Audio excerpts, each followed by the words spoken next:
महाभारत परिचय। और ऋषि वेद व्यास। महाभारत केवल एक युद्ध की कथा नहीं है, यह धर्म, कर्म, न्याय, प्रेम, ईर्ष्या और मानव भावनाओं की गहराइयों को छूने वाली अद्वितीय महागाथा है। यह विश्व का सबसे बड़ा महाकाव्य माना जाता है, जिसमें लगभग 1,00,000 श्लोक हैं। इसे ऋषि वेद व्यास ने रचा था, जो स्वयं इस कथा के एक पात्र भी हैं। महाभारत को उसके विभिन्न चरणों में जय, भारत और अंततः महाभारत के नाम से जाना गया। महाभारत का अर्थ है भारत वंश की महान कथा। इस ग्रंथ में उस प्राचीन वंश की उत्पत्ति, उत्थान, संघर्ष और विनाश की गाथा वर्णित है, जिसे कुरु वंश के नाम से जाना जाता है।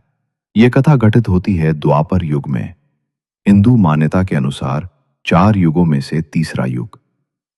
ये वो समय था जब पृथ्वी पर धर्म का संतुलन डगमगा रहा था। राजा महाराजा शक्तिशाली थे और देवता समय समय पर मानव रूप में पृथ्वी पर अवतरित होते थे।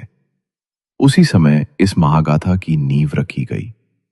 इस कथा के रचयिता महर्षि वेदव्यास स्वयं भी इस महाकाव्य का एक केंद्रीय पात्र हैं। उनका जन्म पराशर ऋषि और एक मछुआरे की कन्या सत्यवती से हुआ था। यह जन्म एक दिव्य घटना थी। जब पराशर ऋषि एक दिन नाव में यात्रा कर रहे थे, तभी उन्होंने सत्यवती से विवाह का प्रस्ताव रखा।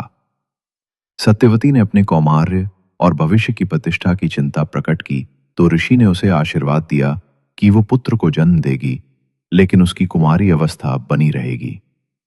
उसी समय एक द्वीप में उन्होंने योग बल से वेद व्यास को जन्म दिया और तुरंत ही वो बालक बड़ा होकर तपस्या करने चला गया।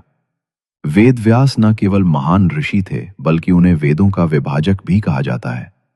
उन्होंने एक ही वेद को 4 भागों में विभाजित किया: ऋग्वेद, यजुर्वेद, सामवेद और अथर्ववेद। इसके अलावा उन्होंने 18 पुराणों की रचना भी की और महाभारत जैसा अद्वितीय ग्रंथ भी दिया।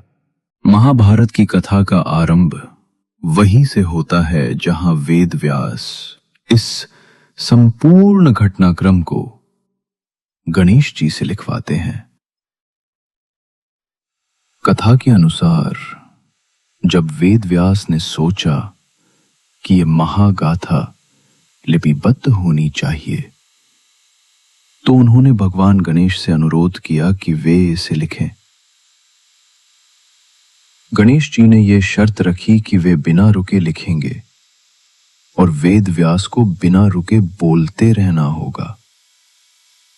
तब वेद व्यास ने भी एक शर्त रखी कि गणेश तब तक ना लिखें जब तक वे अर्थ को पूरी तरह ना समझ लें। इस प्रकार एक दिव्य सहयोग से महाभारत की रचना हुई। एक ऐसा ग्रंथ जो न केवल युद्ध का विवरण देता है, बल्कि जीवन के हर पहलू पर गहन दर्शन भी प्रस्तुत करता है।